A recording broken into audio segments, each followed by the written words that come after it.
ஓம் நம சிவாய. வாக்குண்டாம் நல்ல மனமுண்டாம் மாமலராள் நோக்குண்டாம் மேனி நுடங்காது பூக்கொண்டு துப்பார் திருமேனி தும்பிக்கையான் பாதம் தப்பாமல் ஷார்வார் தமக்கு. அரண்நாமமாயிரத்தில் இதிகாசம் புராணம் முதலான வடிவமாக சிவபெருமான் இருக்காருங்கிறத சொல்கிறதே அடுத்த 399வது திருநாமம் ஓம் சகல்பாய நமஹா அப்படின்னு இருக்கு. இது ரொம்ப ஆச்சரியமான ஒரு நாமம். கல்பம் கல்பம் அப்படின்னு கல்பசாஸ்திரம்,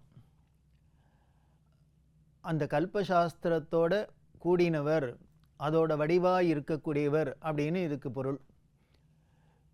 இதை இந்த 399, 400 இது தொடர்ந்து வர சில நாமங்கள்லாம் இந்த இந்து மதத்தோட பிரமாணமான இருக்கக்கூடிய விஷயங்களை பற்றி அதோட வடிவம் சிவபெருமான் அப்படின்னு சொல்லிட்டு வரப்போகிறது. அதனாலேயே இதோட பொருளை நம்ம கொஞ்சம் விவரமாகவே பார்க்க வேண்டியிருக்கு. உலகத்தில் எத்தனையோ மதங்கள் இருக்குது. ஒவ்வொரு மதத்துக்கும் அந்த மத கோட்பாட்டுக்கெல்லாம் ஒரு பிரமாண புஸ்தகம் இருக்குது. உதாரணத்துக்கு சொல்லணும் அப்படின்னா, கிறிஸ்தவ மதம் அப்படின்னா பைபிள், அதுக்கு பிரமாணம் ஆதார நூல். இஸ்லாம் அப்படின்னா அதுக்கு குரான். பார்சி மதம் அப்படின்னா ஜெண்டவஸ்தா அப்படிங்கிறோம். சீக்கிய மதம் அப்படின்னா அந்த குருமுகம் அப்படின்னு சொல்லக்கூடிய குரு கிரந்த சாஹேப் அப்படின்னு. அவர்கள் அந்த பிரமாண நூலுக்கு எவ்வளோ உயர்வு கொடுத்துருக்கா அப்படின்னா, அங்கே கோவிலே எதுக்குன்னு அந்த சீக்கிய மதத்தோட கோட்பாடை சொல்லக்கூடிய புஸ்தகத்துக்கு தான். அமிர்தசரஸில் கோல்டன் டெம்பிள், கோல்டன் தமிழ் தங்க கோவில் அப்படின்னா அதுக்குள்ளே என்ன வச்சுருக்கா சுவாமின்னார், அந்த மத கோட்பாடு நூலான அதை தான் வச்சுருக்கா. அப்படின்னா அதுக்கு இந்த மத பிரமாணம் அந்த கோட்பாடு நூலுக்கு அவ்வளவு. அதே போல் ஒவ்வொரு மதத்துக்கும் ஒவ்வொன்று இருக்கிறாப்புல இந்த சனாதன இந்து மதத்துக்கு என்ன கோட்பாடு நூல்? காஞ்சி பெரியவர் கேட்குறார், நம்ம எல்லாருக்கும் எல்லா மதத்தோட கோட்பாடு நூலும் தெரியும், ஆனால் நம்ம மதத்துக்கு எது கோட்பாடு நூல் அப்படின்னு சொன்னால் எத்தனை பேருக்கு தெரியுங்கிறது பெரிய சந்தேகம். எத்தனை குழந்தைகளுக்கு தெரிஞ்சிருக்கும்? தெரியாது. தெரிஞ்சிக்க வேண்டிய விஷயம். அப்போ இந்த சனாதன இந்து மதத்தோட கோட்பாடு என்ன அப்படின்னா, அதுக்கு நூல் என்ன அப்படின்னா வேதம். அதனால தான் எல்லா மதத்துலேயும் அந்த மத கோட்பாடு சொல்கிறதுக்கு அந்தந்த மதத்து வேதம் அப்படின்னு சொல்கிறதே இந்த வேதத்துக்கு பெருமையாக இருக்குது. அப்படி இந்த கோட்பாட்டில் வேதம் அப்படிங்கிறது, அதுலேயும் இந்த வேதம் அப்படிங்கிறது உயிர். ஒரு மனுஷன் அப்படின்னாக்க உடம்பு இருக்குது, நம்ம கண்ணுக்கு தெரியுது உடம்பு, உள்ளுக்குள்ளே உயிர் இருக்குது. இப்போது உயிர் இல்லாத வெறும் உடம்பு மட்டும் இருந்தால் சரியாக வருமா? அதை என்னன்னு சொல்லுவோம்? பிணம்னு சொல்லுவோம். இதே உடம்பு இல்லாத வெறும் உயிர் மட்டும் இருந்தாக்க பரவாயில்லையா? உயிர் தான் சார் ரொம்ப முக்கியம், அதனால் உயிர் மட்டும் இருந்தால் போகிறோம், உடம்பு வேண்டாம் அப்படின்னு சொல்ல முடியுமா? இல்லை. இப்போது உடம்பு இருந்து உயிர் இல்லாத இருந்தால் அதை பிணம்ங்கிறப்பில், உடம்பு இல்லாத வெறும் உயிர் மட்டும் இருந்தால் அதுக்கு பேர் ஆவி, பேய் அப்படின்லாம் சொல்கிறோம். அப்படின்னா ஒரு முழுமை அடையணும் அப்படின்னா உடம்பும் இருக்கணும், உயிரும் இருக்கணும், ரெண்டும் சேர்ந்து இருந்தால்தான் அது ஒரு முழு மனிதன் அப்படிங்கிறப்பில் இந்த பிரமாண நூல்லையும் இந்த ஆதார நூல்லையும் வேதம்ங்கிறது உயிர் அப்படின்னா அதுக்கு ஒரு உடம்பு இருக்கணுமே, அதைத்தான் அங்கம் அங்கம் அப்படிங்கிற உடம்பு தானே அங்கம் அங்கம்னு சொல்கிறோம். அதனால்தான் தேவாரத்தில் சொல்கிற வேதமோடு ஆரங்கமாயினானே அப்படின்னு சிவபெருமான அந்த உயிராக இருக்கிற வேதமும் அவன்தான், உடலாக இருக்கிற அதோட அங்கங்களும் அவனே தான் அப்படின்னு சொல்கிறா இல்லையா? அந்த அடிப்படையில் தான் இங்கே சகல்பாய நமஹா அப்படின்னு வருது. அந்த அங்கம் அப்படின்னு சொன்னோம். அங்கம் எத்தனை? இப்போ ஒரு மனுஷன் அப்படின்னு இருந்துட்டா தலை இருக்குது, அந்த தலைக்குள்ளே பார்த்தாக்க 2 கண் இருக்குது, மூக்கு இருக்குது, வாய் இருக்குது, காது இருக்குது, இத்தனையும் இருக்குது. கை இருக்குது, கால் இருக்குது, இப்படிலாம் இருக்குது. இந்த கை கால்லையும் பார்த்தேன்னா ஒவ்வொரு கையிலையும் 5 விரல் இருக்குது, காலில் 5 விரல் இருக்குது, இப்படி இல்லாமல் இருக்குது இல்லையா? அங்கம்ங்கிறது இவ்வளவு டீட்டெயில்டாக இருக்குது, விவரமாக இருக்குது. அதை போல தான் இந்த பிரமாண நூல்கள்லேயும் வேதம் உயிர் அதோட 6 அங்கம் அப்படின்னு சொல்லக்கூடிய ஷடங்கம் அப்படின்னு சொல்கிறோம். 6 அங்கங்கள் அது என்னென்ன அப்படின்னா, வேதம் தான் இந்து மதத்துக்கு. அப்போ பிரமாண நூல் என்ன அப்படின்னா, மற்ற மதத்துக்கெல்லாம் ஒரு நூல் சொல்கிறாப்புல இங்கே சொல்ல முடியாது. இங்கே என்ன அவ்வளோ விவரமாக இதை பார்க்கப்பட்டிருக்கு. அப்போது வெறும் வேதம்னு சொன்னால் போகாது, இந்த 6ஐயும் சேர்த்தா 10 ஆச்சு. வேதம் எத்தனை? 4. ரிக்வேதம், எஜுர்வேதம், சாமவேதம், அதர்வ வேதம், 4 வேதமாக இருக்குது. அதுக்கப்புறம் அதுக்கு 6 அங்கம் அப்படின்னு இருக்குது. அப்போ 6 நாளும் 10 ஆச்சா? அதுக்கப்புறம் இன்னொரு 4 உபாங்கம் அப்படின்னு பேர். அதுக்கு அங்கம், உப அங்கம் அப்படின்னா கைங்கிறது ஒரு அங்கம், அந்த கையில் இருக்கிற விரல்லாம் உப அங்கம். அதை போல் வேதம் 4, 6 அங்கம், 4 உபாங்கம் சேர்த்தா மொத்தம் 14. இந்த 14 நூல்களும் தான் பிரமாண நூல்கள், ஆதார நூல்கள். இன்னும் சொல்லப்போனால் கான்ஸ்டியூஷன் அப்படின்னு சொல்கிறோமே, அது. அதில் ஒவ்வொன்றும் எப்படி இருக்குது, எதனால இதுக்கு அங்கம்னு பேர் வந்தது அப்படிங்கிறதெல்லாம் விவரமாக சொல்லப்பட்டிருக்கு. அந்த 6 அங்கம் என்ன? அந்த 6 அங்கத்தில் முதல் அங்கம் சிக்ஷை அப்படின்னு பேர். சிக்ஷைன்னா இது வேதத்தோட மூக்கு அப்படின்னு நமக்கு உருவகப்படுத்தப்படுறது. அந்த சிக்ஷைங்கிறது வேறு ஒன்றும் இல்லை, எழுத்து இலக்கணம் அப்படின்னு பேர்.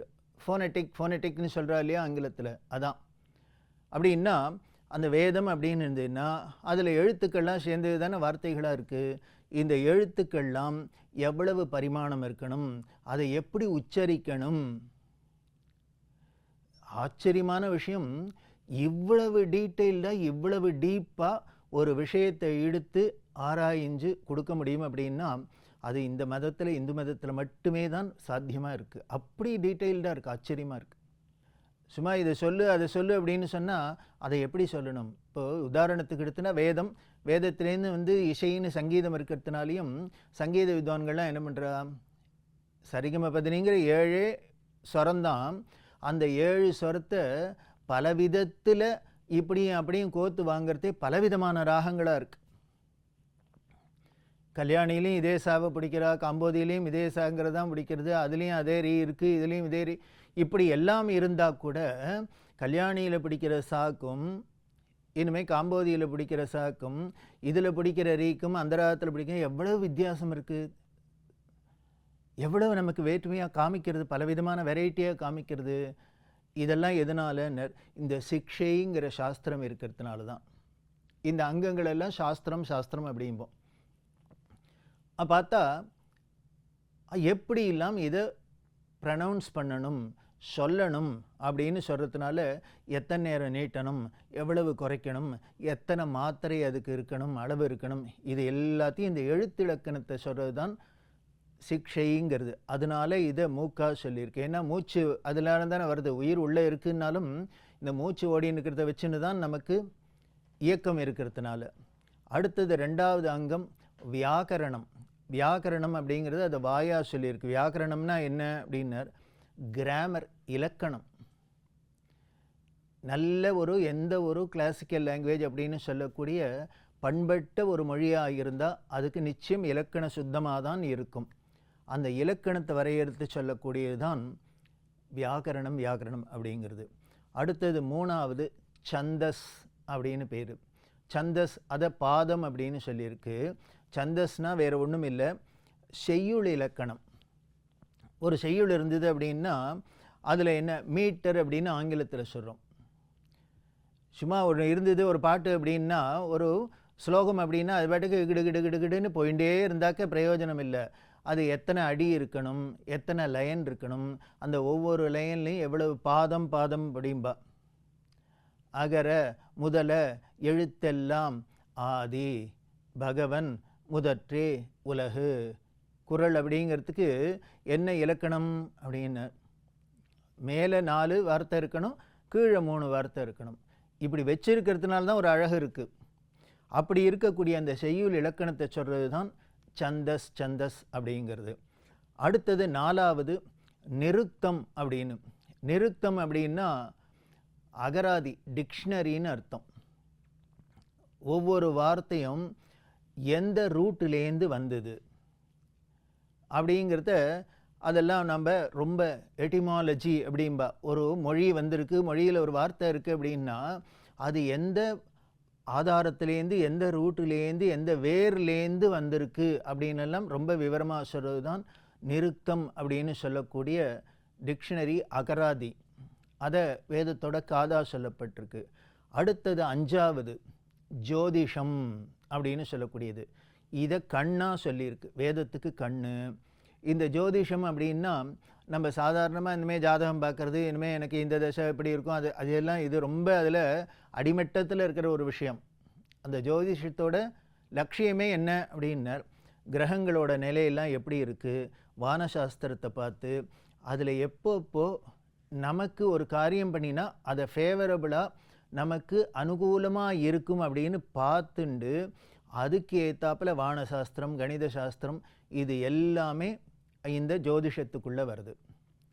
அதனால் இது கண்ணு. அடுத்தது கடைசியில் 6வது இருக்கிறது தான் கல்பம் அப்படிங்கிறது. இந்த கல்பம் அப்படின்னா செய்கிற காரியம், செயலில் ஏவக்கூடியது. இப்போ வேதம் இதை பண்ணு, அதை பண்ணு, இப்படி இரு அப்படிலாம் சொல்லிடுத்தோ, அதை அந்த வேதத்தை எப்படி இல்லாமல் அது சொல்லியிருக்குங்கிறத நமக்கு விவரமாக இந்த மற்ற அங்கங்கள்லாம் நமக்கு காமிச்சு கொடுக்குறது. சரி, இதெல்லாம் தெரிஞ்சுட்டா போருமா, அதை செயல்முறைப்படுத்தணுமே, காரியமாக செய்யணுமே, அதை எப்படி செய்யறது, அதுக்கும் ஒரு சொல்லணும் போல, இப்படி செய், அப்படி செய், இப்படி செய்யாத, அப்படி செய்யாத, ஒரு நம்மளை சொல்லணுமே. காரியங்களில் எத்தனையோ விதமான காரியங்கள் இருக்குது. அது அத்தனைக்கும் எதை எப்படி பண்ணணும், எந்தெந்த இடத்துல எந்தெந்த வேத மந்திரங்களை உபயோகிக்கணும், இப்படியெல்லாம் சொல்லக்கூடியது தான் கல்பம் அப்படின்னு. அதனால தான் இதை காரியம் செயலில் ஏவறதுனால வேதத்தோட கை அப்படின்னு சொல்லியிருக்கு. இப்படி அந்த வேதத்தோட கையாக இருக்கக்கூடிய அந்த கல்பம் அப்படிங்கிறத அது யாருன்னு சிவபெருமானோட உருவம் அப்படின்னு சகல்பாய நமஹா அப்படின்னு இருக்கு. அதில் ஆச்சரியம் என்ன அப்படின்னா, இந்த கல்பம் அப்படியே அதுவே என்ன பண்ணும், 2 விதமாகவும் சொல்லுது. ஸ்ரௌத்தம், கிரஹ்யம் அப்படின்னு 2ஆக சொல்லியிருக்கு. அதாவது வீட்டுக்குள்ளெல்லாம் செய்ய காரியங்கள் எப்படிலாம் செய்யணும், இதுவே பெரிசா யாக யஜ்யங்கள் அப்படின்னு உலகத்து நன்மைக்காக செய்யக்கூடிய காரியங்கள்லாம் எப்படி செய்யணும் அப்படின்லாம் சொல்லுது. இதை அடிப்படையாக கொண்டு தான் எல்லா இன்னைக்கு நமக்கு இந்து மதத்தில் நடக்கக்கூடிய அத்தனையும் நடக்கிறது. அதனாலேயே ஆச்சரியமாக என்ன அப்படின்னா, இப்போ செய்கிற இந்த காரியங்களுக்கெல்லாம் நம்ம ரொம்ப பாமர ஜனங்கள் கூட என்ன சொல்கிறான்னு, சடங்கு பண்ணுறோங்கிற. வீட்டில் சடங்கு வச்சுருக்கு, சடங்கு பண்ணுறோம் அப்படின்னா என்ன, சடங்குன்னா என்னென்ன, ஷடு அங்கம் அப்படின்னு சொல்லக்கூடிய 6 அங்கத்தில் ஒன்றா இருக்கக்கூடிய இந்த கல்பம் அப்படிங்கிற இதை அடிப்படையாக கொண்டு காரியங்கள் செய்யறதுனாலே அதுக்கு பாமர ஜனங்கள்கிட்ட கூட சடங்கம் அப்படின்னு பேர் வந்துடுத்து, சடங்குன்னு பேர் வந்துடுத்து. அப்படின்னா இந்த வேதமும் இந்த வேத நெறியும் அதில் சொல்லப்பட்ட அந்த விஷயங்களை எப்படியெல்லாம் தொன்று தொட்டு காலங்காலமாக கடைபிடிச்சுன்னு வந்திருக்கா அப்படிங்கிறதுக்கு இதெல்லாம் சாட்சி. அதில் இருக்கக்கூடிய அந்த 6 அங்கத்தில் ஒன்று தான் இந்த சடங்கு அப்படின்னு சொல்லிது கல்பம் அப்படிங்கிறது. இப்படி இந்த 6 அங்கம், இதை தவிர இன்னொரு 4 உபஅங்கம் சொன்னேன். மீமாம்சைன்னு ஒன்று, நியாயசாஸ்திரம்னு ஒன்று, புராணம், தர்மசாஸ்திரம் இதெல்லாம் சொல்லப்பட்டிருக்கு. இப்படி இந்த 14 சேர்ந்தது.